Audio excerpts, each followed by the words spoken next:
Yo, what's good? It's your man, 100 Grand, Ross with The Rock Never Stops. The Detroit Pistons just played, and so you know I'm probably dropping another video. First of all, I want to say happy Black History Month to all my beautiful people out there.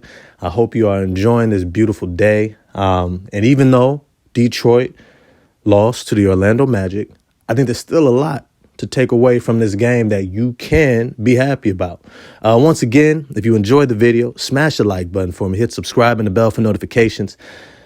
Yo, let me just start off by saying I appreciate being able to see a young team like the Detroit Pistons being able to match toe-to-toe with the level of physicality of the Orlando Magic.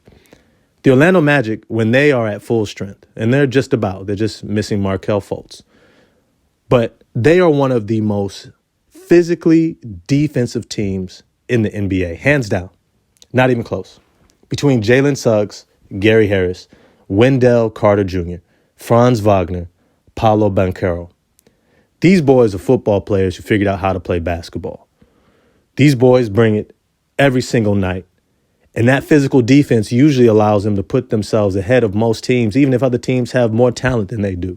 It's the reason why they were the number 3 seed before Franz Wagner got hurt. And it's the reason why they're probably going to have a nice little run into the playoffs. And yet, when I watch this game, the Detroit Pistons match them toe-to-toe.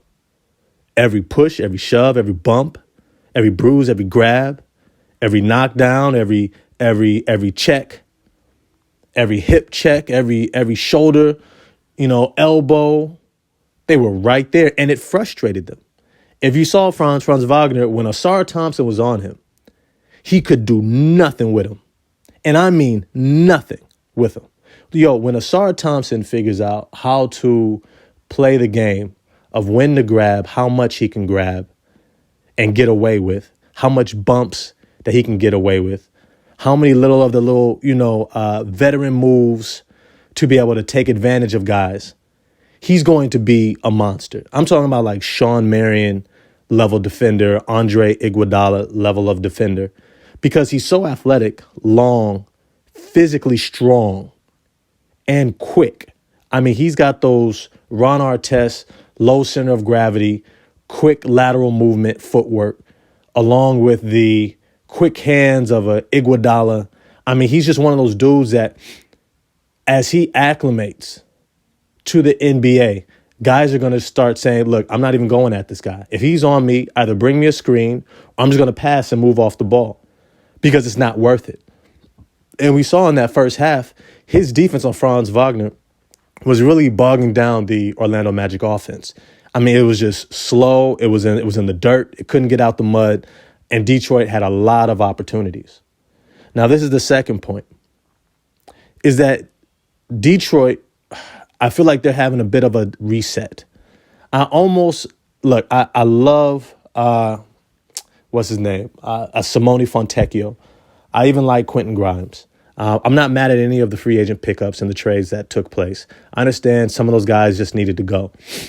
But at the same time, the chemistry between Bojan Bogdanovic, Cade Cunningham, Jaden Ivey, Asar Thompson, Jalen Duren, along with Alec Burks, that chemistry allowed them to play probably a far more efficient offense than what we're seeing right now. And I don't think it's something that they can't get back to, but it's going to take just as much time. It's probably going to take them about a solid few weeks to a month. We probably won't see what they can really look like until April rolls around, which is a little bit unfortunate. But even with that, I think it's something that we have to begin talking about is Simone Fontecchio. Yo, he's about 6'9". He's 6'8" and change without shoes, so he's 6'9". He's probably got a little over 7-foot wingspan. He's really agile. And he's really athletic. I would probably say underratedly athletic. His ability to get out in transition, finish around the rim. He's somebody who's surprising me more and more and probably deserves his own video because being a Bojan Bogdanovic replacement is no easy task in terms of his shot creation ability and shot making. But on top of that, he's taller and more athletic, which gives him more defensive capabilities, which we're seeing in this team. Then when we look at what Cade Cunningham was able to bring, Yo, this was probably the first time I've seen Cade play where he was the initiator of the physicality. And I'm talking about when he has the ball on offense and on defense. He picked up about, I think, 4 fouls in this game, which I'm not mad at. I would rather see Cade be an aggressive defender than a passive defender. But when we see Cade being able to be the more physical player on the offensive end, it allows him to utilize his size to his advantage. Look, we all know that his game is very finesse, nuance. It's rhythmic. It's footwork. Very much so like a Luka Doncic. But what gives Luka such an advantage is that he's also extremely physical. He gets his body into you, putting the defense at a disadvantage every time. Because of the cadence in which he plays, defenders have to match that cadence, but once his body gets into him, it throws them off and allows him to exploit the different angles to get foul calls, or to have them so afraid of getting a foul called, it creates openings. And this is what I see Cade beginning to utilize, is his body, his physical stature. He's 6'6" without shoes, probably got about a 6'11", 6'10" wingspan, but his touch around the rim, ability to finish with either hand, his floater game, being able to drop lobs, dump off passes, kickouts. He has a type of game that when you have that type of size, it's hard for anybody to really do anything with it. Much in how we see Luka, LeBron, and other really big Paul George, right, type of guard play, who's able to manipulate the game because they can see and pass over the defense easily. Now, the fact that he was able to do that against a team like Orlando that has substantial size and physicality speaks all the more to his talent that is emergent.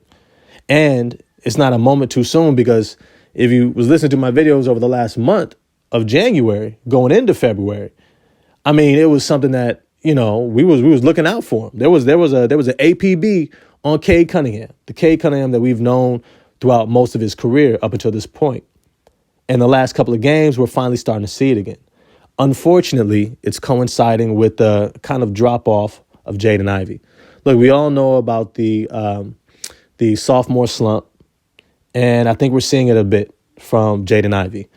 He's having a hard time getting into rhythm. Definitely the chemistry out there is making it a little bit tough, because now he's adjusting to other guys who play different styles, right? Simone Fontecchio is able to go a little bit more off the dribble than Bojan Bogdanovic was. He's definitely getting out in transition and rebounding at a pretty high level, and he's able to play making nice assists. I think he had 5 assists on this game. And then you have guys like Quentin Grimes and Evan Fournier and Malachi Flynn and Troy Brown. All these guys can put the ball on the floor, along with Asar Thompson, who's getting more of a prominent role to do so as well.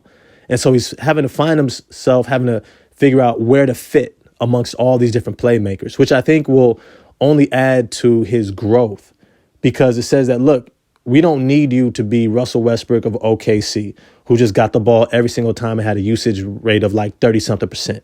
Right? We're not looking for you to become a Damian Lillard that has this super high usage rate. Matter of fact, we're not looking for Jaden Ivey or Cade Cunningham to have that high of a usage rate. There's enough playmaking, shot creation, and shot making on this team to do so. But with that, I also have to say that, damn it, once again, this is a make or miss league, and Detroit missed just enough shots to allow Orlando to maintain command of this game, and that eventually is what upended them. They were not able to get the shots knocked down throughout this game that could have allowed them that kind of cushion to be able to stay ahead. And eventually that's what upended them, because when it came down to it, Orlando was able to make plays at the right time. They knew who they wanted to go to, what type of shots that they were going to get, and they were able to out-execute the Detroit Pistons. Even though Cade was able to make some great plays, you had the ball in the hands of Jaden Ivey, who wasn't able to make the plays that they needed. And when it came down to it, that's how they fell short. But all in all, this was a good game. Can't be mad at them. Love the physicality, love the defense, love the effort. You can see Monty Williams is putting his imprint on this team in terms of an identity, that the effort, the physicality, and the defense is something that he's going to try to make sure that's there. And considering that that's how most of his teams have always been and how they started off this season, hopefully this is a sign that they're coming back around to that they're going to be a physical, defensive-minded team. And so with that, as always, holler at me in the comment section. Let me know what you think. Like, subscribe, hit the bell for notifications, and I'm going to holler at y'all next time. Happy Black History Month. Peace.